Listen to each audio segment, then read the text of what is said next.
ఒక నూతన దినాన్ని ప్రభువు మనకు అనుగ్రహించారు. 4240 దినం. మరి ఈ దినంలో మనకు ప్రవేశాన్ని ఇచ్చి ఆయన పూజించే భాగ్యం ఇచ్చినందుకు వందనాలు. ప్రార్థన చేసుకుందాం. కూడికను ఈ దిన కార్యక్రమాన్ని ప్రార్థనతో ప్రారంభించుకుందాం. మన మధ్యన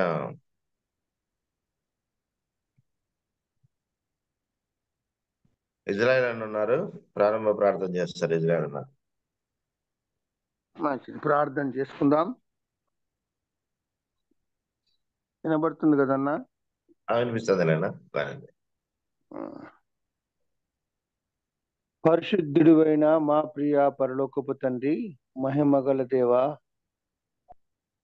మిక్కిలిగా మమ్మల్ని ప్రేమించి ఇదిగో నాయన గడిచిన రాత్రి మంచి విశ్రాంతినిచ్చి మా పడకల నుండి మమ్మల్ని సజీవులు లెక్కలుగా లేపి ఆయా ప్రాంతముల నుండి, పట్టణముల నుండి, ప్రదేశాల నుండి ఇదిగో ఈ జూమ్ యాప్ ద్వారా ఒక తాటిపైన మమ్మల్ని అందరినీ చేర్చి నేను స్తుతించి గణపరిచి మయంపరిచే కృపను మాకు అనుగ్రహించారు. అందుని బట్టి మీకు స్తుతులు, స్తోత్రాలు, వందనాలు చెల్లిస్తున్నామయ్యా. నీలాంటి గొప్ప దేవుడు ఎవరున్నారయ్యా? మా ఆయుష్కాలమును మీ చేతిలో పెట్టుకొని, మీ గుప్పిట్లో పెట్టుకొని మమ్మల్ని సంరక్షిస్తూ పోషిస్తున్నటువంటి గొప్ప దేవుడు. మా సమస్త విషయాలన్నిటిని కూడా మీరు మీ ఆధీనములు ఉంచుకొని నడిపిస్తున్నటువంటి గొప్ప దేవా, మీకు స్తోత్రాలు చెల్లిస్తున్నాం.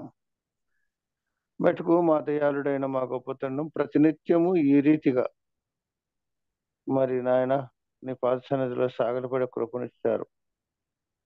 మరి 4240వ రోజు కూడా మాకు అనుగ్రహించారు. మరి మా నాయన మా తండ్రి 8వ మాసం 2nd సాటర్డే రోజు మరి నీ పాద సన్నిధిలో మమ్మల్ని అందరినీ చేసినందుకు మీకు వందనాలు చెల్లిస్తున్నాం. చేరి వచ్చిన ప్రతి ఒక్కరిని మీరు దీవించండి, ఆశీర్వదించండి, వారి అక్కర్ల అవసరత తీర్చండి. మరి అంతేకాకుండా మా దయాళుడైన మా గొప్ప తండ్రి, ఈ జూమ్ యాప్ ద్వారా నిర్వాహకంగా కార్యక్రమాన్ని జరిగిస్తున్న నీ దీనదాసుడు, నీ సేవకుడు బర్నబాసును బట్టి, వారి కుటుంబాన్ని బట్టి మీకు స్తోత్రాలు చెల్లిస్తున్నాం. ఆయనకు రావలసినటువంటి దేవుని మీరు అనుగ్రహించండి, పరిచర్యను జీవించండి. ఓడి చెరువులో జరుగుతున్న ప్రతి కార్యాన్ని మీరు నడిపించి మహిమను పొందమని మీ పాసన్నిధిలో ప్రార్థిస్తున్నాం. మరి నాయన ఈ దినమున కార్యక్రమాన్ని జరిగించడానికి నియమితుడైనటువంటి రెడ్డమ్మ గారు రాలేదు. అయినప్పటికీ ఆదినారాయణ గారు నడిపిస్తున్నారు. ఆయన విషయాల్లో కూడా మీ సహాయాన్ని అనుగ్రహించండి, మీ కృపను దయచేయమని పాసన్నిధిలో ప్రార్థిస్తున్నాం. అదేగా పాడటానికి కూడా గరికపాటి మరి నాయన ఆ సహోదరుడు కూడా మరి వచ్చారో రాదో తెలియదు, కానీ పాటలు పాడేటువంటి నీ దాసుని కూడా ఆత్మపూర్ణులుగా చేసి స్వరములెత్తి గలములెత్తి నిన్ను స్తుతిస్తుండగా మహిమను పొందమని పాస్తనలో ప్రార్థిస్తున్నాం. నీ జీవిత వాక్కులు అందించబోయేటువంటి నీ దాసుని కూడా మీరు జీవించి మీ వాక్యం వారి నోట మాతో మాట్లాడండి అయ్యా. మీరు మాట్లాడితే మాకు క్షేమం, మాకు లాభం. అది కాకుండా వాటిని అనుసరించి నడుచుటకు మీ కృపను అనుగ్రహించండి. రమేష్ బాబును మహబాబు నుంచి మీరు ఈ దినాన్ని ఏర్పరచుకున్నారు. ఆ మాటలు మాట్లాడినప్పుడు మాకును, కుటుంబాలకును, సమాజంకును, సంఘమునకు క్షేమం కలుగునట్టు మీ కృపను అనుగ్రహించి మీరు నడిపించమని పాసన్నిధిలో ప్రార్థిస్తున్నాం. మరొకసారి నాయన చేరి వచ్చిన బిడ్డలందరినీ, ఇంకా చేరవలసిన వారిని కూడా చేర్చి మీరు మహిమను పొందండి. మమ్మల్ని మేము తగ్గించుకుంటున్నాం. మమ్మల్ని అందరినీ నీ బాహుబల హస్తాలకు అప్పచెప్పుకుంటున్నాం. ముందున్న కార్యక్రమంలో ఎలాంటి లోటు లేకుండా మీరే నడిపించి మా అందరి ద్వారా ఘనత, మహిమ, ప్రభావం మీరు ఆరోపించుకోమని మా ప్రాణప్రియుడును, మా రక్షకుడు, మా విమోచకుడు, మీ ప్రియ కుమారుడు అయిన యేసు క్రీస్తు వారి యొక్క దివ్యమైన ఘనమైన నామమును స్తుతులు, స్తోత్రాలు చెల్లించి ప్రార్థించి ఈ కూడికను ప్రారంభించుకుంటున్నాము మా ప్రియ పరలోకపు తండ్రి. ఆమేన్. ఆమేన్. ఆమేన్.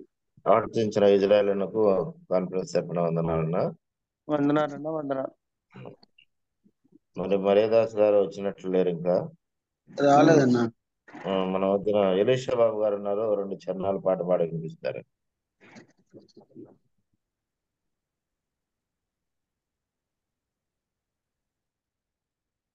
ఎలీషా బాబు బ్రదర్ పాడండి.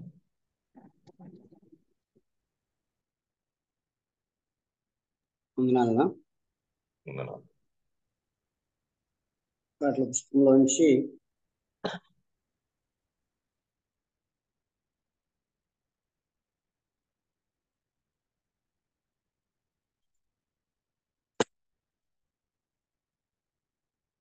యెహోవా నా కాపరి, నాకు లేమి లేదనే పాట పాడదాం.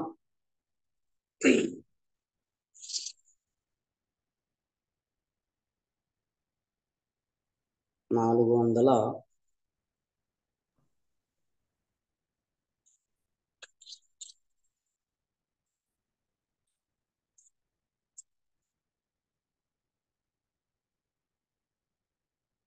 15వ పాట. 415వ పాట.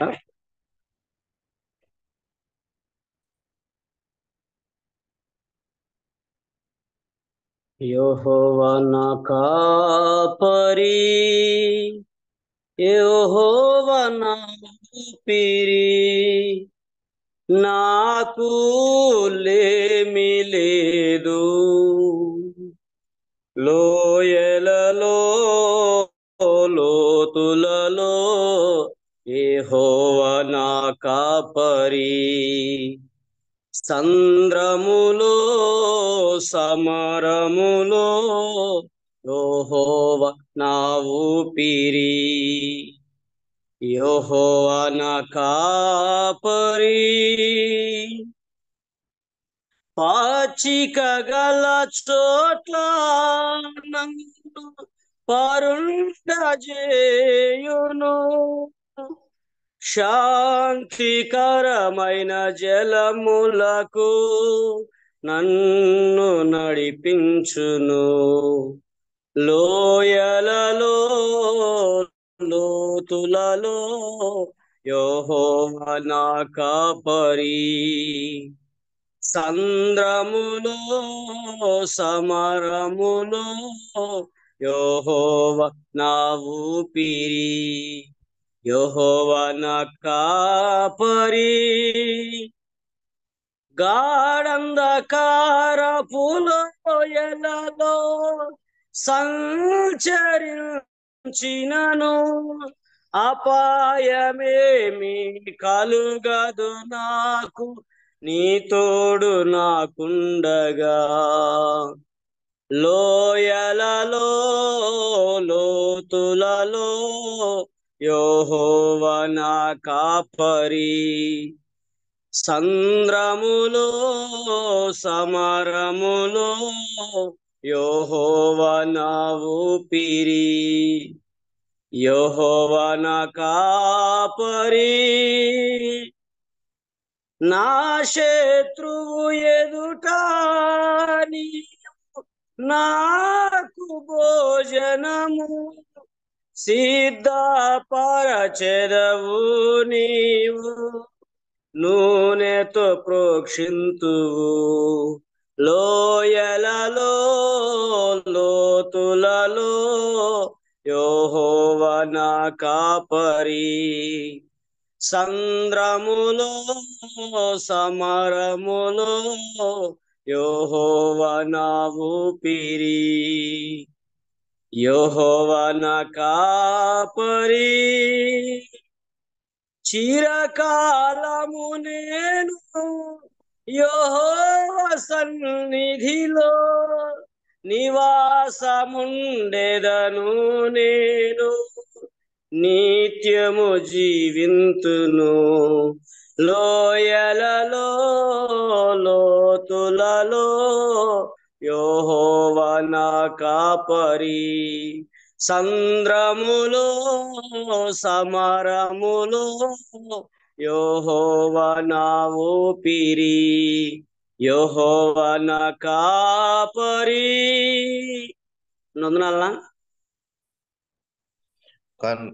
మరి చక్కని పాట పాట వినిపించినటువంటి దాచర్ ఎలీష్ బాబు గారికి మన కాన్ఫరెన్స్ తరఫున వందనాలు బ్రదర్. మరి ఇప్పుడు మన మధ్యన ఆ దాసరి ఎలీషా బాబు అన్న వాక్యం చెప్పడానికి సిద్ధంగా ఉన్నారు. మరి మహబూబ్ నగర్ తెలంగాణ నుంచి. అంతకంటే ముందుగా మనము దేవుని సహాయం కోరుతూ చిన్న ప్రార్థన చేసుకుని వాక్యం దేశంలోకి వెళ్దాం. మన మధ్యన జబేజ్ గారు, సహోదరులు జబేజ్ గారు ఉన్నారు తాటపూడి. వాక్యం కొరకు ప్రార్థన చేస్తారు.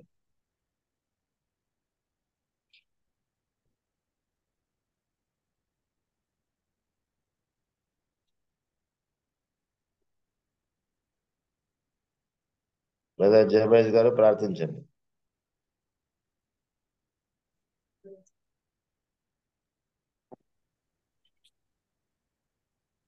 పర్లకు మందున మా ప్రియ పర్లకు తండ్రి, ఈ ఉదయకాలంలో మీ పాసనలో మరొకసారి ప్రార్థించే భాగ్యం ఇచ్చారు. మీకు స్తోత్రాలు. రాత్రంతా మంచి విశ్రాంతినిచ్చి మరొక దినాన్ని మా జీవితాల్లో అనుగ్రహించినందుకు మీకు స్తోత్రాలు చెల్లిస్తున్నాం తండ్రి. ఈ ఉదయకాలంలో జూమ్ మీటింగ్ ద్వారా మీరు మాతో మాట్లాడుతున్న విషయాలను బట్టి మీకు స్తోత్రాలు. అనుదినం తండ్రి మీ వాక్యదానాలని మాతో పంచుకుంటున్న విధానాన్ని బట్టి మీకు స్తోత్రాలు, వందనాలు చెల్లిస్తున్నాం తండ్రి. ఈ ఉదయకాలంలో కూడా తండ్రి మీరు మాతో మాట్లాడండి. మా జీవితాల్లో అవసరమైన మాటలని తండ్రి మాకు ఏవైతే తండ్రి సెర్చ్ చేసుకోవాలో అటువంటి విషయాలు మాతో మాట్లాడి మా జీవితాల్లో ఆత్మీయ మేలు పొందడానికి మీరు మాకు సహాయం దయచేయమని ప్రార్థిస్తున్నాం తండ్రి. మీరు మాట్లాడితే మాకు దీవెన దిద్దుబాటు తండ్రి. మరి నిలబడబోతున్న మీ సేవకుల్ని తండ్రి మీ సిలువ చాటును మరుగుపరిచి మరి వాక్యంలోని లోతైన విషయాల్ని, మరుగైన విషయాల్ని తండ్రి మరి మాకు వెల్లడి చేయమని ప్రార్థిస్తున్నాం తండ్రి. మీరు కృప చూపించండి. మీ వాక్యంలో లోతుగా అంటుకట్టుబడి ఫలించి అభివృద్ధి పొందడానికి మమ్మల్ని అందరినీ దీవించి మెరుగుతో నింపమని మరొకరైన యేసుక్రీస్తునామం ప్రార్థించి వేడుకుంటున్నాం తండ్రి. ఆమేన్. ప్రార్థించినటువంటి జబేజ్ గారికి వందనాలు బ్రదర్. మరి ఇప్పుడు మన మధ్య ఒక దాసరి రమేష్ బాబు అని ఉన్నారు. మనకి దేవుని వాక్యాన్ని అందిస్తారు. మనం అందరం మ్యూట్ లో ఉండి శ్రద్ధగా విందాం. అన్న వందనాలు. సమయాన్ని నాకు అప్పచెప్తున్నాం. అన్నా వందనాలన్నా. వందనాలు అన్నా. క్లారిటీ వినపడుతుందన్నా స్పష్టంగా? వినిపిస్తుంది అన్న. బాగుందండి. Okay okay okay. దేవునికి స్తోత్రం. ఈ ఉదయకాలపు శుభములు అందరికి తెలియపరుస్తున్నాను. దేవుడు మనందరికి మరొక నూతన దినాన్ని ఇచ్చాడు. ఆయుష్ ఆరోగ్యం ఇచ్చి మనల్ని క్షేమంగా ఉంచినందుకు దేవాతి దేవుడిని మనం స్తుతిస్తూ ఉన్నాం. ఈ దినమున ఈ జూమ్ లో వాక్యం అందించే కృపను దేవుడు అనుగ్రహించినందుకు ప్రభువును స్తుతిస్తూ ఈ అవకాశాన్ని కల్పించిన దేవుని దాసులు బర్నబాస్ అన్న కూడా ప్రత్యేకంగా వందనాలు చెల్లిస్తూ ఉంటున్నాను. తరచుగా అప్పుడప్పుడు దేవుని వాక్యాన్ని అందించడానికి చక్కని సదవకాశం, ఈ చక్కని ప్లాట్ఫామ్ ఇది ఆశీర్వాదకరంగా ఉంది. ఎంతో మంది ప్రతిరోజు ప్రతి దినము ఉదయముననే ఉదయకాలపు గడియలు ప్రభువుని జ్ఞాపకం చేసుకోవటానికి దేవుని వాక్యం వినే కృప దేవుడు మనకు అనుగ్రహిస్తూ ఉన్నాడు. అందుని బట్టి ప్రభుని స్తుతిస్తూ ఉంటున్నాను. ఈ దినము మనం దేవుని వాక్యాన్ని మనం ధ్యానించుకుందాం. తిమోతికి రాస్తున్నటువంటి మొదటి పత్రిక 6వ అధ్యాయము 11వ వచనాన్ని చదువుతున్నాను. తిమోతికి రాస్తున్న మొదటి పత్రిక 6వ అధ్యాయం 11వ వచనం. దైవజనుడా, నీవైతే వీటిని విసర్జించి నీతిని, భక్తిని, విశ్వాసమును, ప్రేమను, ఓర్పును, సాత్వికమును సంపాదించుకొనుటకు ప్రయాసపడుము. చిన్న ప్రార్థన చేసుకుందాం. మా ప్రేమ కలిగిన ప్రియ పరలోకపు తండ్రి, మీ నామానికి స్తోత్రాలు, వందనాలు చెల్లిస్తుంటున్నాం. తిమోతికి రాస్తున్న మొదటి పత్రిక 6వ అధ్యాయము 11వ వచన భాగాన్ని మేము చదువుకొని ఉండగా ఈ లేఖన భాగములో నుండి నాతో మాతో మీరు మాట్లాడండి. పరిశుద్ధాత్మదేవ, మీ సహాయం అనుగ్రహించండి. మీరు మాతో మాట్లాడితే క్షేమం, మీరు మాతో మాట్లాడితే ఆశీర్వాదం, దీవెన, తృప్తి. ప్రభా, మీరే మా అందరిని హెచ్చరించి సరిచేసి చక్కబెట్టమని ప్రార్థిస్తున్నాను. ఏ విషయాల్లో మేము సరి చేసుకోవాలో చాలంత కృపనివ్వమని ప్రార్థిస్తున్నాను. అన్ని విధాలుగా మీ కృప రాజేయమని ఈ ఉదయ కాలపు మీ వాక్య ఆశీర్వాదముతో మమ్మల్ని నింపమని దేవా, మీ వాక్యపు జల్లులు మా మీద కుమ్మరించమని, ప్రతి ఒక్కరు శ్రద్ధగా వినే కృప దయచేయమని, ప్రతి విధమైన ఆటంకాలు శరీర బలహీనతలన్నింటిని దూరం చేసి వినగలిగే మనస్సు ప్రతి బిడ్డకు కల్పించమని ప్రార్థిస్తూ మా ప్రభుని ప్రియరక్షకుడు యేసు ప్రభు నామంలో స్తుతించి ప్రార్థన చేసి వేడుకుంటూ ఉన్నాం తండ్రి. ఆమేన్. జూమ్ లో ఉన్న వారందరూ కూడా శ్రద్ధగా వినటానికి ప్రయత్నించాలని ప్రభు పేరట మనవి చేస్తూ ఉంటున్నాను. ఎందుకంటే ఇది చాలా భారభరితమైన పరిచర్య, ఎంతో కష్టంతో బాధ్యతతో దీన్ని కొనసాగిస్తున్నాడు. అందరూ ఆశీర్వదించబడాలి, మేలు పొందాలని. కనుక ఒక్కోసారి మన శరీరం మనల్ని బలహీనపరచచ్చు, అయితే ఆన్ లో ఉంటది కానీ ఒక్కోసారి వినని పరిస్థితులు ఉంటాయి. అటువంటి పరిస్థితి రాకుండా శ్రద్ధగా దేవుని వాక్యాన్ని వినాలని ప్రభు పేరట మనం చేస్తున్నాం.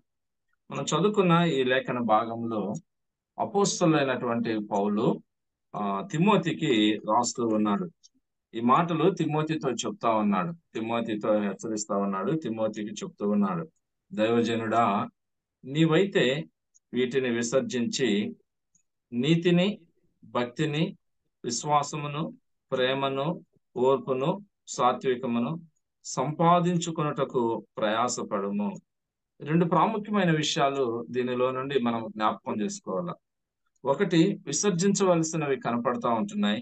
రెండోది, సంపాదించుకోవలసినవి కనపడతా ఉన్నాయి. దేన్ని విసర్జించాలో, ఏవి సంపాదించుకోవాలో ఇక్కడ ఈ వచనంలో ఒకసారి మనము జ్ఞాపకం చేసుకుందాం. విసర్జించమంటున్నాడు. వీటిని అని అంటే పైన ప్రస్తావించాడు, పైన అనేక విషయాలు జ్ఞాపకం చేస్తూ వస్తూ ఉంటున్నాడు. ఈ 6వ అధ్యాయము 3వ వచనం నుండి మనం జ్ఞాపకం చేసుకుంటే అక్కడ భిన్నమైన బోధన ఉపదేశించేవారు, కొంతమంది తర్కాలు పెట్టుకునేవాళ్ళు, చెడిపోయిన మనసు కలిగిన వారు, ఇలాంటి వాళ్ళందరూ కూడా పైన కనపడుతూ ఉంటున్నారు. అయితే కొంతమంది ధనవంతులు అవ్వటానికి ప్రయాసపడుతున్నారంట, అపేక్షిస్తా ఉన్నారు. ధనవంతులు అవటానికి కొంతమంది అపేక్షిస్తూ ఉంటున్నారు. ఈ యొక్క దైవభక్తికి అనుగుణమైన బోధన అంగీకరించకుండా అక్కడ భిన్నమైన బోధన ఉపదేశిస్తూ చాలా మంది అంటే సంతుష్టి సహితమైన దైవభక్తికి వ్యతిరేకముగా వీళ్ళ తప్పుడు బోధన బోధిస్తూ వారు ధనాపేక్ష కలిగి విశ్వాసం నుండి తొలగిపోయి ఎంతో నష్టం తెచ్చుకున్న వారుగా కనపడుతున్నారు. కనుక ఇక్కడ అంటున్నాడు, దైవజనుడా, నీవైతే వీటిని విసర్జించు. దేన్ని విసర్జించాలని అక్కడ రాయబడిందంటే ధనవంతులం అవ్వాలనే అపేక్షను విసర్జించు అని చెప్తా ఉంటున్నాడు. తర్వాత రెండవది, ధనాపేక్షను విసర్జించమంటున్నాడు. ధనాపేక్షను ఇంకా 2వ తిమోతి 2:23 చూస్తే జగడములను విసర్జించాలి. అంటే ఇది మనిషికి ముఖ్యమైనది కాదు. అంటే ధనం అవసరమే, డబ్బు కావాల్సిందే, కానీ ఆ అపేక్ష ఏదైతే ఉన్నదో, ఆ ధనాపేక్ష ఏదైతే ఉన్నదో అది మనిషికి నష్టాన్ని తెస్తుంది. కనుక అంటున్నాడు, ఈ ధనాపేక్షను విసర్జించమంటున్నాడు. విసర్జన, మనం దేన్ని విసర్జిస్తాం? ఏదైతే వ్యర్థమైనవి ఉన్నాయో వాటిని విసర్జిస్తుంటున్నాం. అట్లానే ఇక్కడ రాయబడిన మాట ఏంటంటే, నువ్వు ధనాపేక్షను విసర్జించు. ధనాపేక్ష మంచిది కాదు. ఆ కింద చెప్పుకుంటూ వస్తాడు, ఎందుకనగా ధనాపేక్ష సమస్తమైన కీడులకు మూలము. కొందరు దానిని ఆశించి విశ్వాసము నుండి తొలగిపోయే నానా బాధలతో తమ్మును తామే పొడుచుకొనిరని చెప్తున్నాడు. అంటే నువ్వు డబ్బు వెంట పరిగెత్తద్దు, నీకు ఇదే ముఖ్యమైనది కాదు.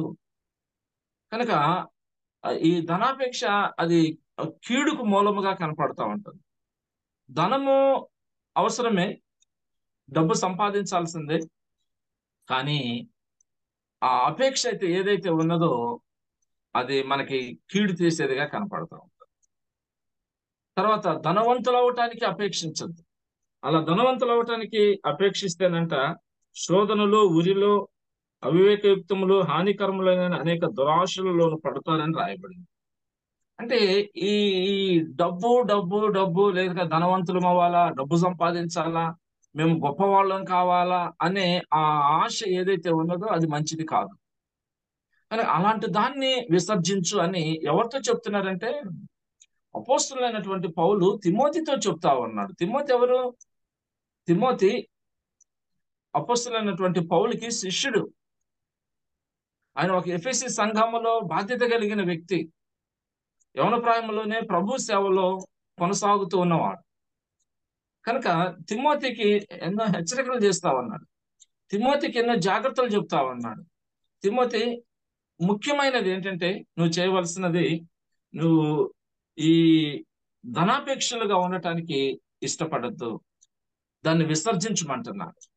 ప్రియ దేవుని బిడ్డలారా, అయితే ఈ సమయంలో కింద మరొక మాట కనపడుతూ ఉంటుంది. ఏంటంటే సంపాదించుకొనటానికి ప్రయాసపడము. సంపాదించుకోవాలా, దేన్ని విసర్జించాలా, దేన్ని సంపాదించుకోవాలా, ఈ రెండింటిలో తేడాలు చూస్తూ ఉన్నాం. విసర్జించాలా ధనాపేక్షని, విసర్జించాలా ధనవంతులు అవటానికి, విసర్జించాలా జగడాలకు, వాటికి దూరముగా ఉండాలి, వాటిని విసర్జించాలా మనం. కనుక మనం దాని వెనకాల పరిగెత్తకుండా మనం జాగ్రత్తగా ఉండటానికి ప్రయత్నం చేయాలి. ఒక మాట చదువుకుందాం, ఏం సంపాదించుకోవాలి మనము అలాంటప్పుడైతే. లూకాసు వార్త 12వ అధ్యాయము 33వ వచనం చదువుతున్నాను. లూకాసు వార్త 12:33లో రాయబడినటువంటి మాట ఏంటంటే, మీకు కలిగిన వాటిని అమ్మి ధర్మము చేయుడి, పాతగిలిన సంచులను పరలోకమందు అక్షయమైన ధనమును సంపాదించుకొనుడి, అక్కడికి దొంగరాడు చిమ్మెట కొట్టదు. ఏమి రాయబడిందంటే పరలోకమందంట అక్షయమైన ధనాన్ని సంపాదించుకోవాలి. ప్రియ దేవుని బిడ్డలారా, విసర్జించవలసినవి విసర్జించాలి, కానీ అక్షయమైనటువంటి ధనాన్ని సంపాదించుకోవాలి. ఇది క్షయమైనది. ఈ లోక సంబంధమైన ధనము ఈ ఏదైతే ఉన్నదో అది క్షయమైనది, అది అశాశ్వతమైనది, అది పాడైపోయేది.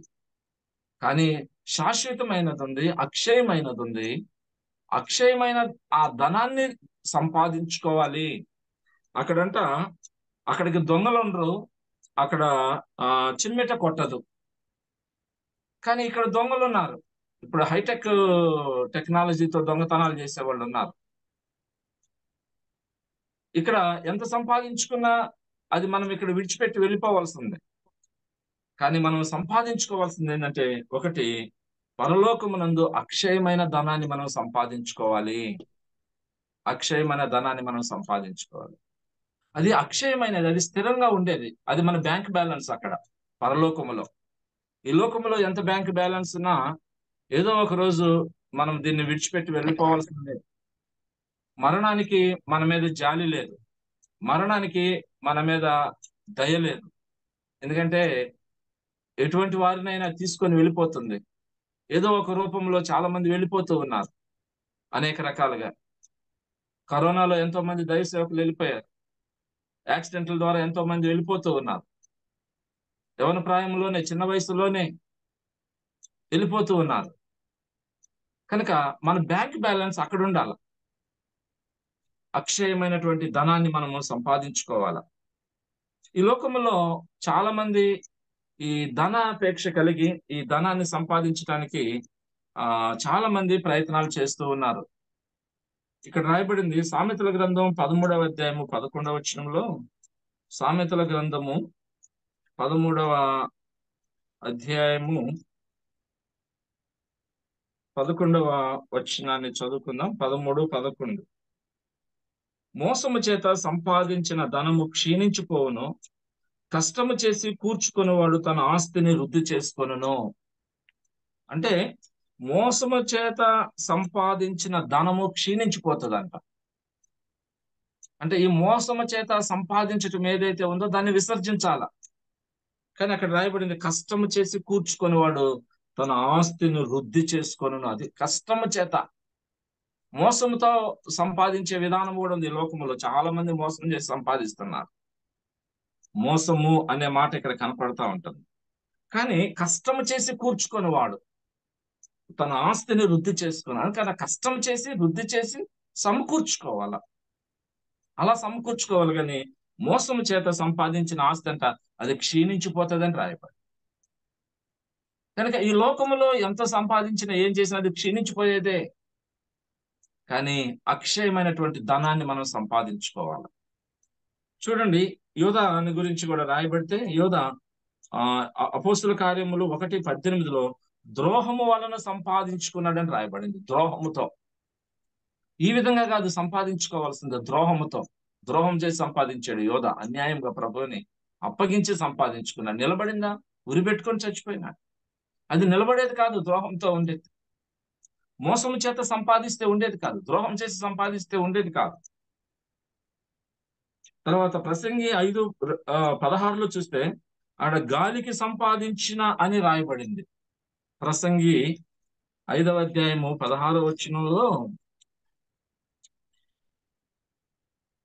5:16 అతడు వచ్చిన ప్రకారముగానే మరలా పోవును, గాలికి ప్రయాసపడి సంపాదించిన దాని వలన వానికి ఏమి లాభం? గాలికి సంపాదించారు. సో ఇవన్నీ ఏమి ప్రయోజనం ఉండదు.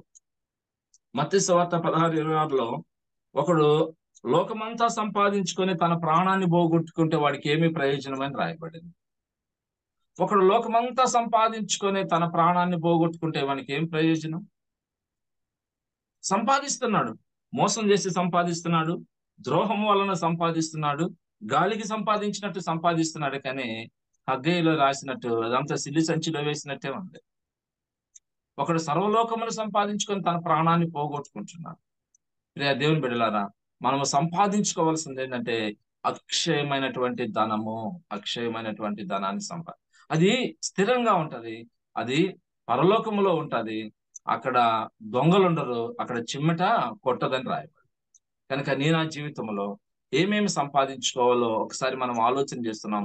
మొట్టమొదటిగా మనము అక్షయమైనటువంటి ధనాన్ని సంపాదించాలా. ఇక్కడ విడిచిపెట్టవలసినవి ఏమేమిటో ఇప్పుడు మనం చూస్తుంటున్నాం. మోసముతో, తర్వాత ద్రోహముతో, గాలికి ఇలా సంపాదిస్తే ఇదంతా కూడా వ్యర్థమే, ఇదేది నిలవదు. వీటన్నిటిని మనము విసర్జించి మనము కష్టపడాలా. కష్టం ద్వారా వచ్చిన దానిని వృద్ధి చేసుకొని అభివృద్ధి చెందాలి. అది దేవుడు కోరుకుంటున్నది. కనుక విసర్జించవలసినవి విసర్జిద్దాం. సంపాదించుకోవలసిన వాటి కొరకు మనం ప్రయాసపడదాం. కనుక విసర్జన, దానిని తీసివేద్దాం. అది ధనాపేక్షలు అవటానికి మనం ప్రయాసపడకూడదు. ధనవంతులం అవటానికి ఈ అక్రమమైన మార్గాలను మనం ఎన్నుకోకూడదు.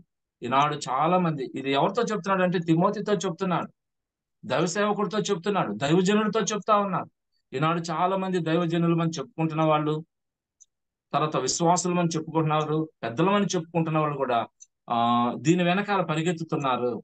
ఇంతకు ముందు ఏదో ఒక వీడియో క్లిప్ వచ్చేది, డబ్బు వెళుతూ ఉంటే వీడు దాని వెనకాల పరిగెత్తుతా ఉన్నాడు. కనుక దేవుని బిడ్డలము దాని వెనకాల కాదు పరిగెత్తవలసింది, దాన్ని సంపాదించుకోవటానికి కాదు మనం పరిగెత్తాల్సింది. అక్షయమైన ధనాన్ని సంపాదించుకోవటానికి మనం పరిగెత్తాలా, దాన్ని మనం సంపాదించుకోవాలా. కనుక విసర్జించవలసిన వాటిని మనము విసర్జిద్దాము. సంపాదించుకోవలసిన వాటిలో మొట్టమొదటిది మనము అక్షయమైన ధనము మనం సంపాదించుకున్నాం. అట్లానే ఈ తిమోతికి రాసినటువంటి ఈ పత్రికలో 6వ అధ్యాయము, మొదటి పత్రిక 6వ అధ్యాయం 11వ వచనంలో ఏమేమి సంపాదించుకోవాలో ఇంకా అక్కడ అనేక విషయాలు ప్రస్తావించాడు. మొట్టమొదటిగా అక్కడ మనం సంపాదించుకోవాల్సినది ఏమేమి అనేది మనం చూస్తే, ఒకటి అక్షయమైన ధనాన్ని మనం సంపాదించుకోవాలా, ఇది నంబర్ 1. నంబర్ 2 ఇక్కడ రాయబడింది, నీతిని మనము సంపాదించుకోవాలా. ఇప్పుడు ఏమేమి విసర్జించాలో, ధనాపేక్షలు అవటం విసర్జించాలి, ధనవంతులం అవటానికి విసర్జించాలి. జగడాలు పుట్టిస్తుందంట, అదేమో గర్వాన్ని తీసుకొస్తుందంట, వాటిని మనము విసర్జించాలి. కానీ మనం సంపాదించుకోవాల్సిన దానిలో మొట్టమొదటిది ఏంటంటే అక్షయమైన ధనాన్ని మనం సంపాదించుకోవాలి. దాన్ని సంపాదించుకోవటానికి మనం ప్రయత్నం చేయాలి. అది మనం దేవునికి ఇస్తే అది పరలోకములో ఉంటది కనుక దేవునికి ఇచ్చి ఆ పరలోకములో దాన్ని మనము జమ చేసి పెట్టుకోవాలి. ఇక్కడ మనం చూస్తే ఏమేమి సంపాదించుకోవాలనే దానిలో 11వ వచనంలో నీతిని సంపాదించుకోవాలని రాయబడింది. రెండవ మాటగా, ఒకటి అక్షయమైన ధనాన్ని మనం సంపాదించుకోవాలి. రెండవదిగా మనం చూస్తే నీతిని సంపాదించుకోవాలి, నీతిని సంపాదించాలి. ఇక్కడ మొత్తం వరుసగా లిస్ట్ ఇచ్చాడు, నీతిని సంపాదించుకోవాలి. మన ప్రభువు నీతిమంతుడైనాడు. 1వ యోహాను రాసిన పత్రిక 2వ అధ్యాయము 1వ వచనములో, యోహాను రాసిన మొదటి పత్రిక 2వ అధ్యాయము 1వ వచనములో రాయబడిన మాట, ఆయనే మన పాపంలో, మొదటి వచనం 2:1, 1 తిమోతి 1 యోహాను 2:1. నా చిన్నపిల్లలారా, మీరు పాపము చేయకున్నట్టుగా ఈ సంగతులను మీకు రాయిచున్నాను. ఎవడైనను పాపము చేసిన ఎడల నీతిమంతుడైన యేసుక్రీస్తు అను ఉత్తరవాది తండ్రి యొద్ద మనకున్నాడు. ఇక్కడ నీతిమంతుడైన యేసుక్రీస్తు, మన ప్రభువు నీతిమంతుడు. ఆయన నీతి కలిగిన వాడు. ఆయనలో ఉన్నటువంటి ఆ నీతిని మనము సంపాదించుకోవటానికి ప్రయత్నం చేయాలి. మనము నీతిగా ఉండటానికి మనం ప్రయత్నం చేయాలి. ఆయన నీతిమంతుడు, ఆయనలో నీతి ఉంది. ఆయనలో ఉన్నటువంటి ఆ నీతిని మనం సంపాదించుకోవాలి. మన ప్రభువు నీతిమంతుడు. కనుక ఆ నీతిని నేను సంపాదించుకోవటానికి మనం ప్రయత్నం చేయాలి. కనుక దీని వెనకాల మనం పరిగెత్తాలి, నీతిని సంపాదించుకోవటానికి ప్రయాసపడాలి. కనుక ప్రియ దేవుని బిడ్డలారా, నీతిని మనము సంపాదించుకునే వాళ్ళముగా ఉండాలి. రెండవ మాటగా అక్కడ చూస్తే నీతి తర్వాత భక్తిని సంపాదించుకోవాలి. నీతిని సంపాదించుకోవాలి. మూడవది మనం ఏం చూస్తుంటామంటే భక్తిని సంపాదించుకోవాలి. భక్తి, మన ప్రభువులో మనము ఆయన మనకి ప్రతి దానిలో కూడా ఆదర్శంగా ఉన్నాడు. తిమోతితో చెప్తా ఉన్నాడు, తిమోతి, నువ్వు నీతి కలిగి జీవించు, నువ్వు నీతిని సంపాదించుకోవటానికి ప్రయాసపడు, నువ్వు అక్షయమైన ధనాన్ని సంపాదించుకోవటానికి ప్రయాసపడు. ఇదిగో విసర్జించవలసినవి ఉన్నాయే, వాటిని విసర్జించు, వాటి జోలికి వెళ్ళకు. అవి నీకు నష్టం కలిగిస్తాయి, అవి నీకు కీడు చేస్తాయి, అవి తాము పొడుచుకొని చనిపోయేటట్టుగా చేస్తాయి. కనుక నువ్వు దాని జోలికి వెళ్లకుండా అక్షయమైన ధనాన్ని సంపాదించుకో. రెండోది నీతిని సంపాదించుకో. మన ప్రభువు నీతిమంతుడు. ఆ నీతి వెనకాల నువ్వు పరిగెత్తు, ఆ నీతిని సంపాదించుకోవటానికి ప్రయాసపడు. అలానే మూడవదిగా భక్తి కలిగి ఉండటానికి ప్రయత్నం చేయి. ఇదే తిమోతికి రాసినటువంటి పత్రిక 6వ అధ్యాయంలో 6వ వచనం చదివితే, సంతుష్టి సహితమైన దైవ భక్తి అంటే ఏ భక్తి అంటే ఇది సంతుష్టి, ఆరోగ్యకరమైనటువంటి భక్తి మనం కలిగి ఉండాలి. ఈనాడు చాలా మంది భక్తి పరులమని చెప్పుకుంటున్నారు, కానీ ఈ సంతుష్టి సహితమైన భక్తి లేదు. ఆరోగ్యకరమైన భక్తిని కలిగి ఉండటం వల్ల ఏదో తాత్కాలికం ఉండాలి కాబట్టి ఏదో భక్తి కనపడితే చేతులు ఊపుకొని వెళ్ళిపోయే భక్తి కాదు ఇది. ఆరోగ్యకరమైన భక్తిని చేయాల. కనుక ఆ భక్తిని సంపాదించుకోవాలి మనం. బైబిల్లో ఒక వ్యక్తిని గురించి రాయబడింది. రాజుల 2వ గ్రంథం 4వ అధ్యాయము 9వ వచనంలో, రాజుల 2వ గ్రంథం 4వ అధ్యాయము 9వ వచనం చూస్తే అక్కడ ఎలీషాని గురించి ప్రస్తావించాడు. కాగా ఆమె తన పెనిమిటిని చూచి, మన యొద్దకు వచ్చుచూ పోవచ్చున్నవాడు భక్తిగల దైవజనుడని నేను ఎరుగుదును అని రాయబడింది. ఇక్కడ షునేమిరాలు మాట్లాడుతుంది, తన భర్తతో చెప్తా ఉంది, ఏమండి, మన యొద్దకు వచ్చుచూ పోవచ్చున్న వాడు ఉన్నాడు కదా, ఆయన ఎలాంటి వాడు అనుకుంటున్నారంటే ఆయన భక్తి కలిగినటువంటి దైవజనుడు. అది ఒక స్త్రీ ఎలీషాని గురించి చెప్తుంది, దైవ సేవకుని గురించి. ఇది భక్తి అంటే. మనం చెప్పుకోవటం కాదు, మన గురించి ఇతరులు చెప్పాలా. షునేమిరాలు చెప్తా ఉంది ఎలీషాని గురించి, ఆయన భక్తి కలిగినటువంటి దైవజనుడు. ఆయన మన ఎంతకు వచ్చి చూపవచ్చున్న ఆ దైవజనుడు ఎవరైతే ఉన్నారో ఆయన భక్తి కలిగిన వాడు. ఆయనలో చూసింది ఆ భక్తి, ఆ క్రమమైన జీవితం చూసింది. ఆ ప్రార్థనా జీవితం చూసింది. ఆయన ప్రభు మీద ఆధారపడే విధానం చూసింది. ఆయన దేవుని సన్నిధిలో మోకరించడం చూసింది. ఆయన దేవుని వాక్యం ధ్యానించడం చూసింది. ఆ దేవునితో సహవాసం చూసింది. ఆమె ఆయనలో ఉన్న దేవుని ప్రేమను చూసింది. అవన్నీ చూసినప్పుడు ఆయనలో కనపడింది భక్తి కనపడింది. భక్తి కనపడింది. ఇతరులను ప్రేమించటం చూసింది. ఇతరులకు ప్రేమను పంచటం చూసింది ఆయనలో. అందుకని యాకోబు రాసినటువంటి పత్రికలో ఒక మాట జ్ఞాపకం చేసుకుందాం. యాకోబు రాసినటువంటి పత్రిక 1వ అధ్యాయము 27వ వచనం. యాకోబు రాసిన పత్రిక 1వ అధ్యాయము 27వ వచనం. తండ్రి అయిన దేవుని ఎదుట పవిత్రమును నిష్కలంకమునైన భక్తి ఏదనగా దిక్కులేని పిల్లలను, విధవరాండ్రను వారి ఇబ్బందులలో పరామర్శించుటయు, ఇహలోక మాలిన్యము తన కంటకుండా తను తాను కాపాడుకునుటయే. ఇక్కడ రాయబడింది భక్తికి నిర్వచనం. అంటే పవిత్రమును నిష్కలంకమునైన భక్తిని గురించి ప్రస్తావిస్తుంటున్నాడు. ఈ భక్తిని సంపాదించుకోవటానికి మనం ప్రయాసపడాల. ఆ భక్తి ఏదంటే దిక్కులేని పిల్లలను, విధవరాండ్రను వారి ఇబ్బందులలో పరామర్శించటము భక్తి అంట. తర్వాత ఈ లోక మాలిన్యము తనకు అంటకుండా కాపాడుకోవటం భక్తి. అంతేగాని ఈ లోకములో చాలా మంది మేము భక్తి పట్ల మట్టుగానే లోక మాలిన్యములోనే భక్తి చేస్తా ఉంటారు. ఈ లోక మాలిన్యాన్ని అంటించుకుంటూ మేము భక్తి పట్ల ఉంటాం. కానీ దేవుని వాక్యం సెలవిస్తుంది ఇహలోక మాలిన్యము అంటకుండా కాపాడుకోవటం అనేది భక్తి. కనుక అటువంటి భక్తిని సంపాదించుకోవటానికి మనము ప్రయాసపడాల. కనుక తిమోతితో చెప్తున్నాడు, ఓ దైవజనుడా, ఓ విశ్వాసి, మనము అక్షయమైన ధనాన్ని సంపాదించుకోవాలా, 1. 2 నీతిని సంపాదించుకోవాలా, 3వది మనము భక్తిని సంపాదించుకోవాలా. ఈ భక్తిని గురించి మనం ఆలోచన చేసినప్పుడు ఎలీషాని గురించి షూనేమిరాలు చెప్తున్న మాట, తర్వాత భక్తికి నిర్వచనం చూసినప్పుడు దిక్కులేని పిల్లలను, వారి విధవరాండ్రను వారి ఇబ్బందులలో పరామర్శించాలి. అది భక్తి. కానీ మేము భక్తి మనం చేస్తున్నామని చెప్పుకుంటున్నాము, కానీ దిక్కులేని పిల్లలను మనం పరామర్శిస్తున్నామా? విధవరాండ్రను వారి ఇబ్బందుల్లో మనం పరామర్శిస్తున్నామా? ఇహలోక మాలిన్యం అంటకుండా చూసుకుంటున్నామా? ఇదే కదా భక్తి. అది చేయకుండా నేను భక్తి పరును, నేను ప్రార్థనా పరును, నేను మంచి విశ్వాసిని అని చెప్పుకుంటే ఏం ప్రయోజనం? పరామర్శించే వాళ్ళముగా ఉండాలి. విధవరాండ్రను, దిక్కులేని పిల్లలను వారి ఇబ్బందుల్లో ఆదుకునే వాళ్ళముగా ఉండాలి. అదే కదా భక్తి. అది మనం చేయకుండా మేము చాలా భక్తి పరులమని చెప్పుకుంటే ఏం ప్రయోజనం? కనుక 3వదిగా మనము భక్తిని సంపాదించుకోవటానికి మనం ప్రయాసపడాలా.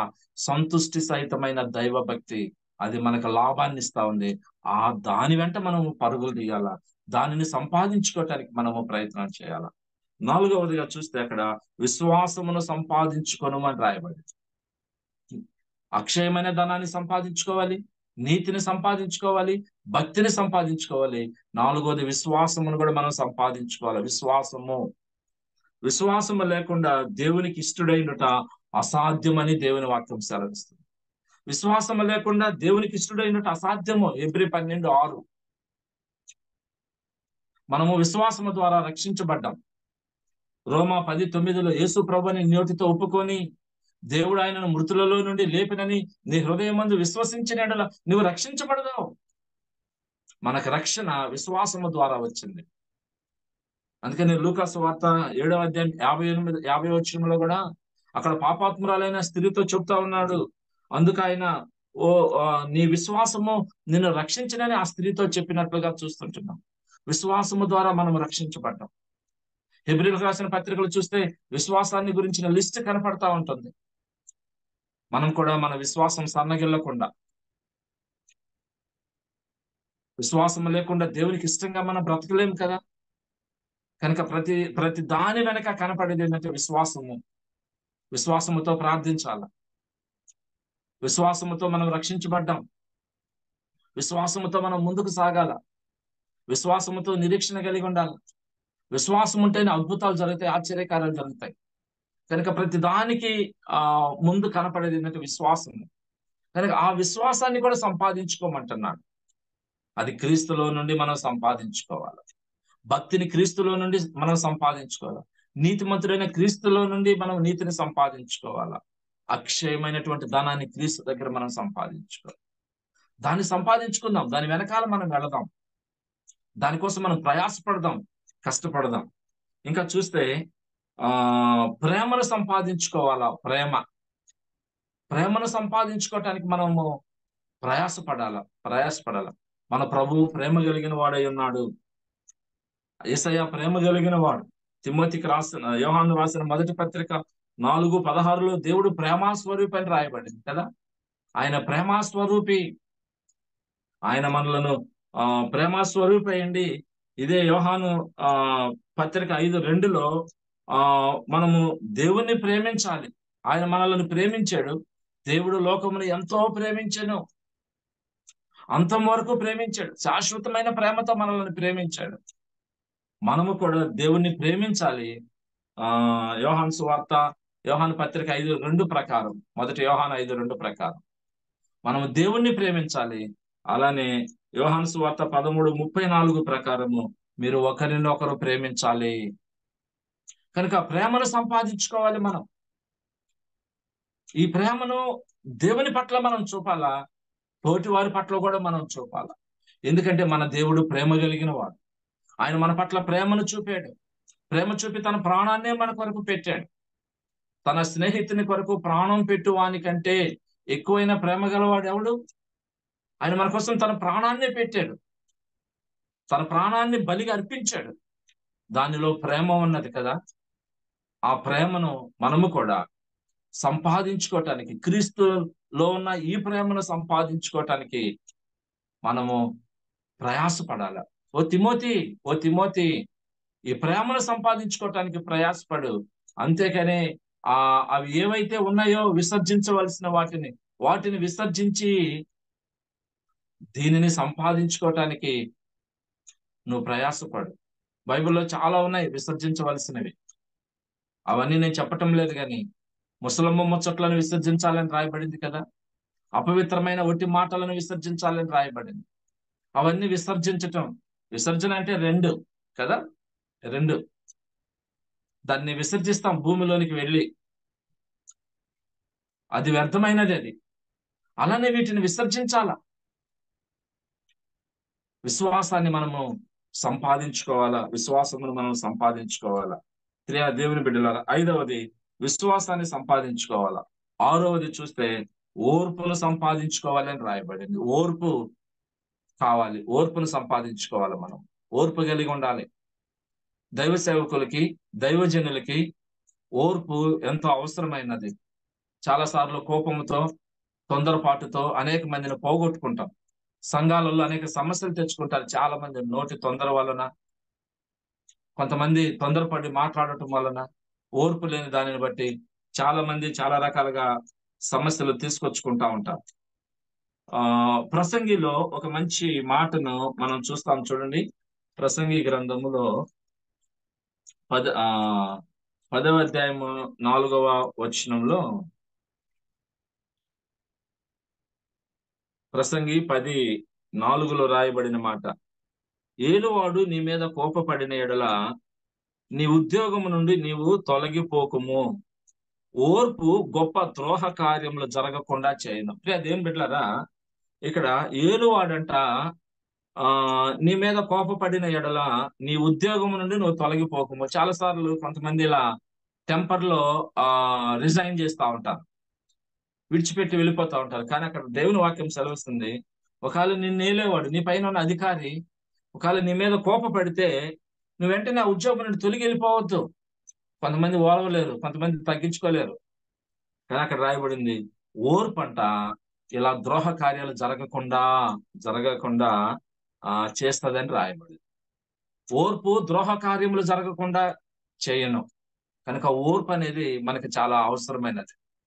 దైవ సేవకులమనే కాదు, విశ్వాసులందరూ కూడా సంఘములో ఓర్పు కలిగి ఉండాల. కోపపడకూడదు. ప్రతిదానికి కోపపడిన ఎడల, కోపం ఉంటది కానీ ఓర్చుకోవాలా, తగ్గించుకోవాలా. సంఘం బాగుపడాలంటే, సంఘం క్షేమంగా ఉండాలంటే, సంఘంలో సమస్యలు రాకుండా ఉండాలంటే దైవ సేవకులమే ఓర్చుకోవాలి. ఎందుకు?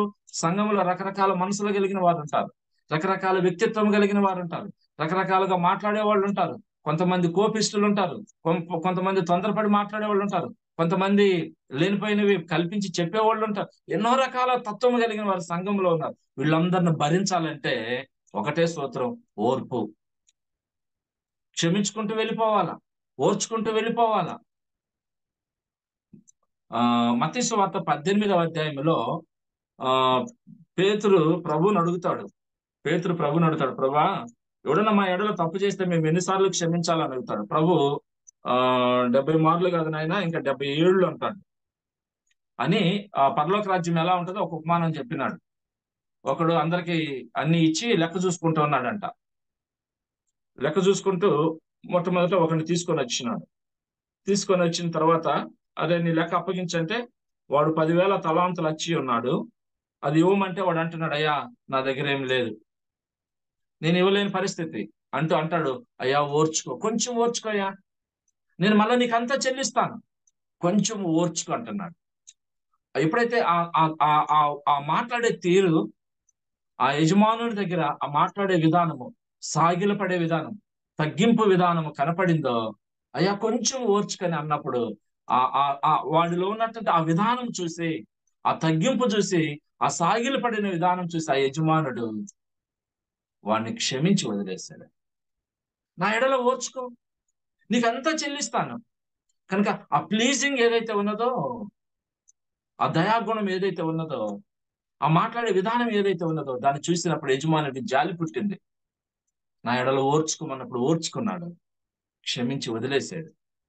వీడు ఇంతగా ఆ యజమానుని ప్రాధేయపడినప్పుడు వీడికి మళ్ళా ఇంకొకడు ఒక 50 తలాంతులు వచ్చి ఉన్నాడంట. వీడికి మరొకడు కొంత వచ్చి ఉన్నాడు. వచ్చి ఉన్న తర్వాత 100 దేనారాలు వచ్చి ఉన్న వాడి దగ్గరికి వెళ్ళి, ఇప్పుడు వాడు గొంతు పట్టుకొని నువ్వు నాకు చెల్లిస్తావా లేదని కూర్చున్నాడు. వీడి యజమానుడు క్షమించాడుగా, ఓర్చుకున్నాడుగా. ఇప్పుడు వీడికి తోటి దాసుడు మరొక 100 దేనారాలు వచ్చి ఉంటే, ఇప్పుడు నువ్వు అది ఇస్తావా ఇవ్వా? అయ్యా వాడు కూడా అంటున్నాడు, ఓర్చుకో నా ఎడలంటే ఈ క్షమించబడిన వాడు ఓర్చుకోలేకపోతా ఉన్నాడు. యజమానుడేమో ఓర్చుకొని వీడిని క్షమిస్తే, ఈ దాసుడు సహదాసుడిని ఓరలేకపోతా ఉన్నాడు. వీడిని తీసుకొని వెళ్ళి ఆ తోటి సహదాసుని తీసుకొని వెళ్ళి అప్పు చెల్లించే వరకు జైల్లో వేసినారు. ఈ విషయం వెళ్ళి యజమానుడితో చెప్తే, యజమానుడు వచ్చి వీడిని ఇప్పుడు గద్దిస్తా ఉన్నాడు, వీడిని ఇప్పుడు శిక్షిస్తా ఉన్నాడు. వీడిని తీసుకొని వెళ్ళి జైల్లో వేయటం అనేది జరుగుతా ఉంది. కనుక ఓర్చుకోవటం చాలా ప్రాముఖ్యమైనది. ఓర్పు చాలా ప్రాముఖ్యమైనది. నేను ఆ జీవితంలో కూడా ఆ ఓర్పును సంపాదించుకోవటానికి మనము ప్రయాసపడవలసిన వారు ఉన్నాం. తర్వాత సాత్వికమును సంపాదించుకోవాలి. 6వది సాత్వికమును సంపాదించుకోవాలి. సాత్వికము. మత్తయి సువార్త 11వ అధ్యాయం 29వ వచనములో మన ప్రభు ఎలా ఉన్నాడంటే, ఆయన సాత్వికుడిగా కనపడతా ఉంటున్నాడు. 11:29 వచనం, నేను సాత్వికుడను, దీన మనసు గలవాడను గనుక మీ మీద నా కాడి ఎత్తుకొని నా యొద్ద నేర్చుకొనుడి, అప్పుడు మీ ప్రాణములకు విశ్రాంతి దొరుకును. ఏలైనగా నా కాడి సులువుగాను నా భారము తేలికగా ఉన్నది. ప్రభు అంటున్నాడు, నేను సాత్వికుడను. అవును, యేసయ్యలో మనం చూసేది అదే కదా సాత్వికం. ఎంత ఓర్చుకుంటాడండి, ఎంత తగ్గింపండి యేసయ్యలో. ఆయన ప్రజల ఎడల సాత్వికం చూపి ఆయన ఎక్కడ కోపపడలా, అనవసరంగా కోపపడలా. ప్రభుని దూషిస్తున్నా, ప్రభుని హింసిస్తున్నా, ఆయన హేళన చేస్తున్నా, అనేక సార్లు పరిసయ్యులు శాస్త్రులు ఆయన మీద నెపములు మోపినా, ఆయన ఎన్నో మాటలు తన్నా, సైనికులు దూషించినా, ఆయన సిలువేయండి అని యూదులు కేకలు వేసినా, ఆయన తన సాత్వికాన్ని ఎక్కడ కూడా కోల్పోలేదు. మన ప్రభు సాత్వికుడు. మోషేని గురించి కూడా రాయబడిన మాట ఏంటంటే, మోషే సాత్వికుడు. మోషే సాత్వికం కలిగిన వాడు. ఇశ్రాయేలులో ఉన్న ప్రజల్లో నడిపించాలంటే ఎంత సాత్వికం కావాలో కదా, ఆయన సాత్వికుడిగా కనపడతా ఉంటున్నాడు. దేవుని బిడ్డలమైనటువంటి మనము కూడా ఈ సాత్వికాన్ని సంపాదించుకోవటానికి మనం ప్రయత్నం చేయాలి. ఇవన్నీ మన ప్రభులో ఉన్నాయి. ఆయన దగ్గర నుండి మనం సంపాదించుకోవాలి. యేసయ్య దగ్గర నుండి ప్రతిదీ కూడా మనం సంపాదించుకోవాలి. కనుక అక్షయమైన ధనాన్ని సంపాదించుకోవాలా, నీతిని సంపాదించుకోవాలా, 2వది. తర్వాత భక్తిని మనం సంపాదించుకోవాలా, ఆ తర్వాత విశ్వాసాన్ని మనం సంపాదించుకోవాలా, ఆ తర్వాత ప్రేమను మనం సంపాదించుకోవాలా, ఓర్పును సంపాదించుకోవాలా, సాత్వికమును మనము సంపాదించుకోవాలి. ఇవి మనం సంపాదించుకోవాలి. అయితే దేవుని బిడ్డలమైనటువంటి మనము క్రీస్తును సంపాదించుకున్నాం. చూడండి, 7వ మాటగా ఫిలిప్పీలకు రాసిన పత్రిక 3వ అధ్యాయము 9వ వచనములో 3:9 రాయబడిన మాట, క్రీస్తును సంపాదించుకొని, అపోస్తలుడైనటువంటి పౌలు అంటున్నాడు, నేను క్రీస్తును సంపాదించుకున్నా. క్రీస్తును సంపాదించుకోవటానికి ఏవేవి నాకు లాభకరములై ఉండెనో వాటన్నిటిని నష్టంగా ఎంచుకున్నాను. ప్రియ దేవుని బిడ్డలారా, మనందరము కూడా ధన్యకరమైనది ఏంటంటే మనం క్రీస్తును సంపాదించుకున్నాం. క్రీస్తును సంపాదించుకున్నాం. నా మటుకు నేను క్రీస్తును సంపాదించుకున్నా. ముఖ్యమైనది పౌలు అంటాడు, క్రీస్తును సంపాదించుకోవటానికి ఫిలిప్పీలకు రాసిన పత్రిక 3వ అధ్యాయం 7వ వచనం నుండి కానీ చదివితే అవి చాలా నష్టంగా ఎంచుకున్నాడు ఆయన. ఇక్కడ కొన్ని పెంటతో సమానంగా ఎంచుకున్నాడు. వాటన్నిటినీ విడిచిపెట్టేశాడు. విడిచిపెట్టి క్రీస్తును సంపాదించుకున్నాడు. క్రీస్తును సంపాదించుకోవటానికి ఏవేవి లాభకరములైనాయో వాటన్నిటినీ విడిచిపెట్టాడు. ఈ ఉదయకాల సమయంలో ఈ వాక్యం వింటున్న నా ప్రియమైన సహోదరి సహోదరులారా, మనము క్రీస్తును సంపాదించుకోవటానికి కొన్ని విడిచిపెట్టవలసినవి ఉంటాయి. పౌలు విడిచిపెట్టేశాడు. కనుక మనము కూడా క్రీస్తును సంపాదించుకున్నాం దేవుని బిడ్డలముగా. కానీ ఈ ఉదయకాలంలో ఈ వాక్యం వింటున్న వాళ్ళు ఇంకా ఎవరైనా క్రీస్తును అంగీకరించకపోతే, ప్రభుని రక్షకునిగా అంగీకరించకపోతే, నువ్వు ఆలస్యం చేయకుండా ఇప్పుడే ఉదయకాల సమయంలో మొట్టమొదటిగా నువ్వు క్రీస్తును అంగీకరించాలి. క్రీస్తును నువ్వు సంపాదించుకోవాలా. నువ్వు క్రీస్తును సంపాదించుకున్నావా? పౌలు క్రీస్తును సంపాదించుకున్నాడు. నేను క్రీస్తును సంపాదించుకున్నా. ఈ వాక్యం వింటున్న వాళ్ళు చాలా మంది కూడా క్రీస్తును సంపాదించుకున్నారు. క్రీస్తును సంపాదించుకోవడానికి మనం ప్రయాసపడాలా. ఎంతో మంది దైవ సేవకులు మన యొద్దకు వచ్చి వాక్యం చెప్పారు. మన గ్రామాలలో సువార్త ప్రకటించారు, పత్రికలు పంచారు. అవి విన్నాము. మన సంఘాలలో వాక్యం చెప్పారు, విన్నాము, విశ్వసించాం. క్రీస్తును సంపాదించుకున్నాం. క్రీస్తును మనలో చేర్చుకున్నాం. పౌలు అంటాడు, ఆయన సంతోషం ఏంటంటే, ఆయన ఆనందం ఏంటంటే, మొట్టమొదటిగా నేను క్రీస్తును సంపాదించుకున్నాను. ఆ క్రీస్తును సంపాదించుకోవటానికి నేను అన్ని విడిచిపెట్టేశాను. మన జీవితంలో కూడా మనం క్రీస్తుని సంపాదించుకునే వారముగా ఉన్నామా? ఇంకా ఎవరైనా క్రీస్తుని సంపాదించుకోకపోతే ఈ ఉదయకాలంలో క్రీస్తుని మీ రక్షకునిగా అంగీకరించండి. మొట్టమొదటిగా ఆయనను సంపాదించుకోవాలా. సమయం ఉన్నప్పుడే క్రీస్తును సంపాదించుకోవాలని ఈ సందర్భంగా జ్ఞాపకం చేస్తూ ఉంటున్నాను. ప్రియా దేవుని బిడ్డలారా, క్రీస్తు నీలోనికి రావాలా, క్రీస్తు నీలో ఉండాలని ఈ సందర్భంగా జ్ఞాపకం చేస్తుంటున్నాను. మరొక మాటను జ్ఞాపకం చేసుకుందాం. క్రీస్తును సంపాదించుకోవాలి 7వ మాటగా. అయితే 8వ మాట క్రీస్తును సంపాదించుకోవాలి. ఇది ఇంకా ఎవరైనా ప్రభుని అంగీకరించకపోతే వారి కొరకు ఈ హెచ్చరిక చేస్తూ ఉన్నాం. ఆలస్యం చేయకుండా క్రీస్తుని మీ రక్షకునిగా అంగీకరించండి. 8వ మాట జ్ఞాపకం చేసుకుందాం. సామెతల గ్రంథం 4వ అధ్యాయం 5వ వచనంలో బుద్ధిని జ్ఞానమును సంపాదించుకోవాలని రాయబడింది. బుద్ధి జ్ఞానము. మన ప్రభువైన యేసుక్రీస్తు ఆయనలో బుద్ధి జ్ఞానంలో సర్వసంపదలు ఉన్నాయి. ఆయనలో ఉన్నటువంటి ఈ బుద్ధి జ్ఞానము మనకు కావాలి. అవును, ఈ లోకంలో మనం జీవిస్తూ ఉన్నాం. జ్ఞానాన్ని సంపాదించుకోవాలా. బుద్ధి అంటే జ్ఞానమే. కనుక మనకు జ్ఞానము కావాలా. ఆ జ్ఞానం సంపాదించుకోవటానికి మనము ప్రయాసపడాలి. జ్ఞానము కలిగి మనం బ్రతకాలంటే, జ్ఞానం కలిగి జీవించాలంటే, జ్ఞానముగా ముందుకెళ్ళాలంటే క్రీస్తులో అది మనకు లభిస్తుంది. ఈ గ్రంథంలో మనకి ఆ జ్ఞానం రాయబడింది.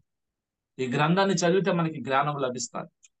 కనుక వాక్యం సెలవిస్తా ఉంది, బుద్ధి జ్ఞానాన్ని సంపాదించుకోవటానికి ప్రయాసపడండి అని రాయబడింది. కనుక దేవుని బిడ్డలారా, హోషేయ గ్రంథం 6వ అధ్యాయంలో 3వ వచనంలో రాయబడింది, యెహోవాను గూర్చిన జ్ఞానము సంపాదించుకుందాం రండి అని చెప్తా ఉన్నారు. హోషేయ 6:3లో యెహోవాను గూర్చిన జ్ఞానమును సంపాదించుకుందాం. మనము జ్ఞానాన్ని సంపాదించుకోవాలి, సుబుద్ధిని సంపాదించుకోవాలి.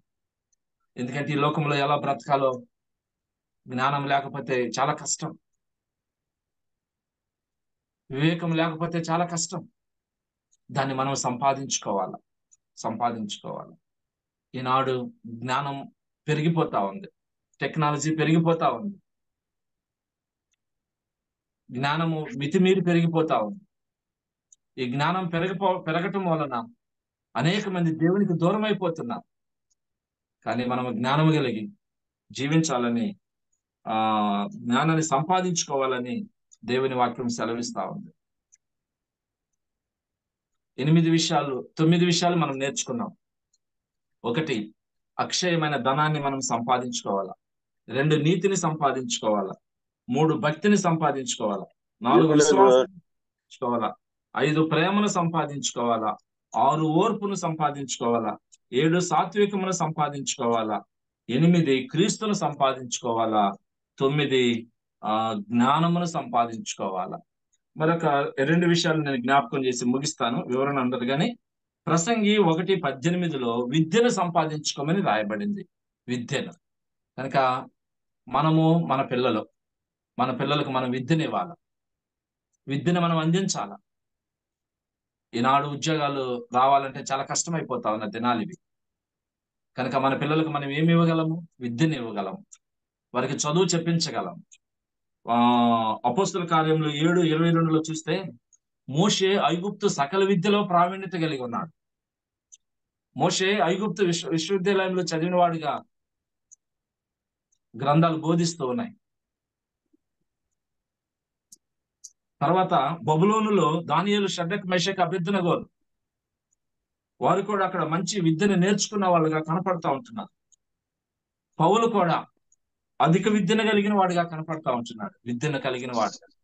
కనుక మన పిల్లలకు మనం విద్యను ఇద్దాం, విద్యను సంపాదించుకోవటానికి మన పిల్లలని సిద్ధపడతాం. మనము కూడా దేవుని వాక్యము, ఈ గ్రంథము మనకి విద్య, అది మనకు బోధించేది. అక్కడ మనం నేర్చుకోవాలా, ఈ గ్రంథం దగ్గర నేర్చుకుందాం. ఎంత ఎక్కువగా నేర్చుకుంటే, ఎంత అధికంగా నేర్చుకుంటే అంత శ్రేష్టం మనకి బైబిల్ దగ్గర. కనుక మన పిల్లలకు కూడా ఈ బైబిల్లో ఈ విద్యను మనం అందిద్దాం. చివరి మాట ఏంటంటే 1 కొరింథీ 9:19-22 వరకు చూస్తే ఏ విధము చేతనైనా మనుషులను సంపాదించుకోవాలని రాయబడింది. అది లాస్ట్కి ఏంటంటే మనము మనుషులను సంపాదించాలి. ఇక్కడ వాక్యం వింటున్న ప్రియ సహోదరి సహోదరులారా, మనందరము కూడా దేవుడు మన మీద పెట్టిన భారం ఏంటంటే, బాధ్యత ఏంటంటే మనము మనుషులను సంపాదించుకోవాలి. క్రీస్తు కొరకు మనము మనుషులను సంపాదించాలా. కొరింథీయులకు రాసినటువంటి మొదటి పత్రిక 9వ అధ్యాయము, కొరింథీయులకు రాసిన మొదటి పత్రిక 9వ అధ్యాయము 19 నుంచి చదువుతున్నాను చూడండి. 19-22 వరకు. నేను అందరి విషయము స్వతంత్రుడినై ఉన్నాను, ఎక్కువ మందిని సంపాదించుకున్నటకై అందరికి నన్ను నేనే దాసునిగా చేసుకుంటుని అంటాడు. అది అంటే మన టార్గెట్ ఏంటంటే, మన ముఖ్యమైన ఉద్దేశం ఏంటంటే, దేవుడు మన మీద పెట్టిన భారం ఏంటంటే, మనం రక్షించబడ్డాము, కానీ నశించిపోతున్న ప్రజలు ఎంతమందో ఉన్నారు, వారిని క్రీస్తు కొరకు మనం సంపాదించాలి. పౌలు అంటాడు, నేను వాళ్ళని సంపాదించుకోవటానికి, ఎక్కువ మందిని సంపాదించుకోవటానికి అందరికీ నన్ను నేనే దాసునిగా చేసుకుంటాను అంటున్నాడు. అది మనము ప్రజలను సంపాదించాలి క్రీస్తు కొరకు, నశించి నరకానికి వెళ్లకుండా దేవుని రాజ్యము కొరకు, పరలోక రాజ్యం కొరకు వాళ్ళని సంపాదించాలి. దేవుని రాజ్యం కొరకు వాళ్ళని మనం సిద్ధపరచాలా, సంపాదించాలా. ఇంకా కిందంటాడు, యూదులను సంపాదించుకోవటానికి యూదుని వల్లే ఉంటేనే, ధర్మశాస్త్రముకు లోబడిన వారిని సంపాదించుకున్నటకు నేను ధర్మశాస్త్రముకు లోబడిన వాడిని కాకపోయినను ధర్మశాస్త్రమునకు లోబడిన వాని వల్లే ఉంటేనంటాడు. ఎందుకు అలా ఉన్నాడు? ప్రభు కొరకు ప్రజలను సంపాదించాలి. కనుక మనము ఆత్మలను సంపాదించాలి, ఆత్మలను దేవుని యొద్దకు నడిపించాలి. దాని కొరకు మనం ఎలా అయినా పర్వాలేదు. ఇంకా కిందకంటాడు, నేను దేవుని విషయమై ధర్మశాస్త్రం లేనివాడని కాను గాని క్రీస్తు విషయమై ధర్మశాస్త్రమునకు లోబడిన వాడును అయినను ధర్మశాస్త్రము లేని వారిని సంపాదించుకున్నటకు ధర్మశాస్త్రం లేని వారి వలె ఉంటుని బలహీనులను సంపాదించుకున్నటకు బలహీనులకు బలహీనుడినైతిని, ఏ విధము చేతనైనను కొందరిని రక్షింపవలనని అందరికి అన్ని విధముల వాడనైతేనే. అది ఏ విధము చేతనైనా నేను ప్రజలను రక్షించాలి కాబట్టి వారికి అందుబాటులోకి వెళ్ళిపోయినాడండి. వారికి అన్ని విధముల వాడుగా ఉన్నాడు పౌలు. ఓ తిమోతి, నువ్వు చేయవలసింది ఏంటంటే ఈ ఆత్మలు సంపాదించు, ఈ నశించిపోతున్న ప్రజలను సంపాదించు, నువ్వు వారికి అన్ని రకాలుగా ఉండు. నేనున్నాను, నేను దాసుడిగా ఉన్నాను, ధర్మశాస్త్రానికి లోబడకపోయినా లోబడిన వారి వల్లే ఉంటుంది, యూదులకు వాళ్ళే ఉన్నాను, బలహీనులకు బలహీనులుగా ఉన్నాను. ఏ విధము చేతనైనా అందరిని రక్షించాలని అందరికి అన్ని విధములుగా నేనున్నాను కనుక నువ్వు వాళ్ళని రక్షించు, వాళ్ళని సంపాదించు క్రీస్తు కొరకు. దేవుని బిడ్డలారా, మనము క్రీస్తు కొరకు అనేక మందిని సంపాదించే వాళ్ళముగా ఉండాలి. ప్రయాసపడుతున్నాం, కష్టపడుతున్నాం, ఇంకా మనం ప్రయాసపడి అనేక మందిని క్రీస్తు కొరకు మనము సంపాదించవలసిన వారముగా ఉంటున్నాం. విసర్జించవలసిన వాటిని దాని జోలికి మనం వెళ్లకుండా, వాటి వైపు మనం వెళ్లకుండా, ఇదిగో దేన్ని సంపాదించుకోవటానికి ప్రయాసపడాలో దాని కొరకు దాని వైపు మనం వెళదాం. ఒకసారి ఈ ఆర్డర్గా ఈ విషయాలన్నీ నేను జ్ఞాపకం చేసి ముగిస్తాను. విడిచిపెట్టవలసినవి ఉన్నాయి, విసర్జించవలసినవి ఉన్నాయి. దాన్ని విసర్జిద్దాం. దాని జోలికి మనం వెళ్లకుండా మనం సంపాదించుకోవటానికి ప్రయాసపడవలసినవి ఉన్నవి. ఒకటి, అక్షయమైన ధనాన్ని మనము సమకూర్చుకోవాలా, ఇది నంబర్ 1. నంబర్ 2, నీతిని సంపాదించుకోవాలి, దానికోసం ప్రయాసపడదాం. నంబర్ 3, భక్తిని సంపాదించుకోవాలి, దాని కొరకు మనం ప్రయాసపడదాం. విశ్వాసంను సంపాదించుకోవాలి, దాని కొరకు మనం ప్రయాసపడదాం. 5వది, ప్రేమను సంపాదించుకోవాలి, దాని కొరకు మనం ప్రయాసపడదాం. 6వది, ఓర్పును సంపాదించుకోవాలి, దాని కొరకు మనం ప్రయాసపడదాం. సాత్వికమును సంపాదించుకోవాలి, దాని కొరకు మనము ప్రయాసపడదాం. 8వది, మనము క్రీస్తును సంపాదించుకోవాలి, 8వది. 9వది, జ్ఞానమును బుద్ధిని సంపాదించుకోవాలి. 10వది, విద్యను సంపాదించుకోవాలి, దేవుని గ్రంథం దగ్గర మనం సంపాదించుకుందాం. ఆఖరిది, ఏ విధము చేతనైనా మనం మనుషులను సంపాదించాలి. అలా సంపాదించడానికి మనం ప్రయాసపడదాం, ముందుకు సాగుదాం. సో విసర్జించవలసిన విసర్జించి సంపాదించుకోవలసిన వాటి వెనక ప్రయాసపడదాం. అట్టి కృప పరిశుద్ధాత్మ దేవుడు మనకి సహాయము దయచేయను గాక. దేవుడి మాటలు మన కొరకు దీవించి ఆశీర్వదించిన గాక. ఈ అవకాశం ఇచ్చినటువంటి దాసులు బర్నబాసానికి, అధ్యక్షుల వారికి ప్రత్యేకంగా కృతజ్ఞతలు, వందనాలు చెల్లిస్తూ ముగిస్తున్నాను. థ్యాంక్ యూ అన్న, థ్యాంక్ యూ. వందనాలన్నా. ఈ ఉదయకాల వేళ సమయంలో మనకు కావలసినటువంటి చక్కటి వర్తమానాన్ని మనం విన్నాం. దైవజనుడు ఎలీషా బాబు అన్న మనకి తిమోతికి రాసిన మొదటి పత్రిక 6వ అధ్యాయం 11వ వచనం ద్వారా మనం వేటి కోసం ప్రయాసపడాలో చక్కగా వివరించారు. అవునండి, ప్రయాస అంటే ఒక రోజుతో కాదు, కానీ అనేక దినములు కావచ్చు, నెలలు కావచ్చు, సంవత్సరాలు పట్టవచ్చు. ముఖ్యంగా క్రీస్తును సంపాదించుకోవాలి, అది మెయిన్. తర్వాత క్రీస్తు కొరకు మనుషులు, మన బాధ్యత అదే.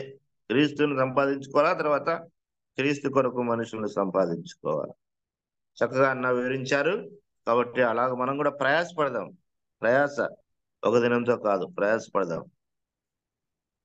మరి చివరిగా మనకి చక్కటి వర్తమానం అందించిన రమేష్ బాబన్నకు మన మార్నింగ్ కాన్ఫరెన్స్ తరఫున వందనాలన్నా, వందనాలు. మరి చివరిగా ప్రార్థన చేసుకుందాము. మన మధ్యన దైవజనులు ఉంజనంపాడు నుంచి మలయదాస్ గారు ఉన్నారు. బ్రదర్ మలయదాస్ గారు ముగింపు ప్రార్థన చేస్తారు.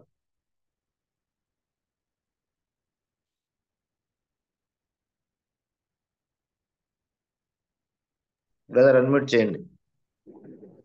నా అన్మిట్ లో ఉంది. చేయండి.